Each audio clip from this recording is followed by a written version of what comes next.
ഈ കാലഘട്ടത്തിൻ്റെ ശക്തമായ പാരിസ്ഥിതിക സന്ദേശവുമായി ആദച്ചായ് എന്ന സിനിമയുടെ movie trailer launching Kottayam public ലൈബ്രറിയിൽ നടന്നു. അതിൻ്റെ ദൃശ്യങ്ങളിലേക്ക്.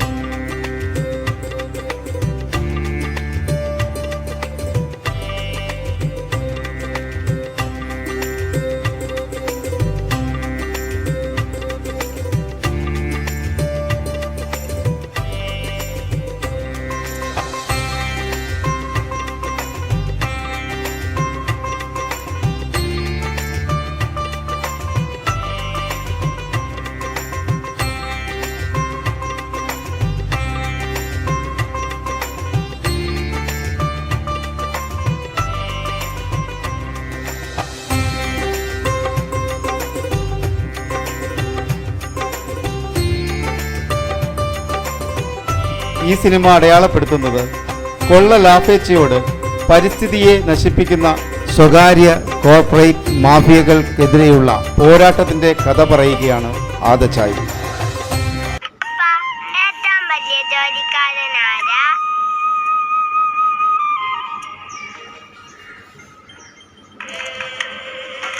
പശ്ചിമഘട്ടം വെസ്റ്റേൺ ഗാർഡ്സ്.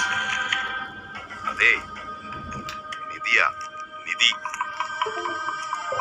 5-6 കുന്നിടിച്ച് താൻ സഹാറ മരുഭൂമിയാക്കി. എന്നിട്ട് എനിക്ക് ഈ ചോറ്റുവാദത്തിലാണ് കൊണ്ടുവരുന്നത്.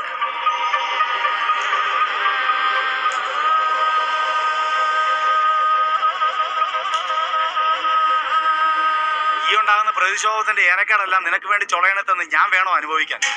കൃഷിഭൂമി നഷ്ടപ്പെട്ട് എങ്ങനെ ജീവിച്ചിരിക്കാനാണ്?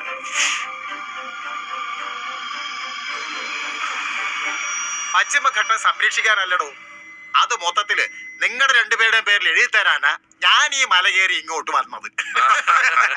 സർക്കാരിന് മുകളിൽ മറ്റൊന്നുണ്ട് സാർ, ജനങ്ങൾ. അത് സർക്കാരിന് ഓർമ്മ വേണം. ചക്കാത്തിനല്ലോ, പൊന്നുമില്ല തന്നിട്ടല്ലേ. ഞാൻ അധ്വാനിക്കുന്ന മണ്ണ് ആർക്കും തരില്ല. ഇറങ്ങാം സാർ. അപ്പൊ ആദിച്ചായി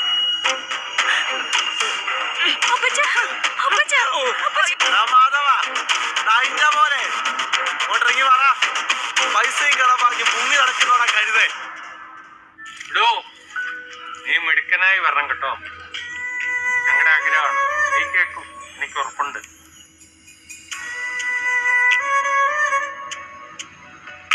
വിള കൊണ്ട് കർഷകന്റെ പത്തായ നിറയുന്ന പഴമൊഴി. എന്നാൽ ഇപ്പോൾ കർഷകന്റെ പത്തായ നിറയുന്നത് ബാങ്കിലുള്ള ജപ്തി നോട്ടീസുകൾ കൊണ്ടാ. എല്ലാ ആണ്ടിലെ ബജറ്റ് പ്രസംഗങ്ങളിൽ കർഷകരെ കോൾമേൽ കൊള്ളിക്കുന്ന ബജറ്റ് പ്രഖ്യാപനങ്ങൾ ഉണ്ടാകും. പക്ഷെ ഇതൊക്കെ ഫയലിലേ കാണും, വയലിലേക്ക് വരില്ല. നെല്ല് വിതച്ച് അത് വലുതായി നമ്മളത് കൊയ്തിട്ട് ആ നെല്ല് കുത്തി അരിയാക്കും. ആ അരി വേവിക്കൂലേ നമ്മള്, അപ്പോഴല്ലേ ചോറാവുന്നേ. ആ ചോറ് തന്നെയാണ് നമ്മൾ വിശപ്പടക്കുന്നത്. അപ്പൊ ഈ ഭൂമിയിലെ ഏറ്റവും വലിയ ജോലി എന്താണ്? കൃഷി. അപ്പൊ ഏറ്റവും വലിയ ജോലിക്കാരനാരാ? കർഷകൻ.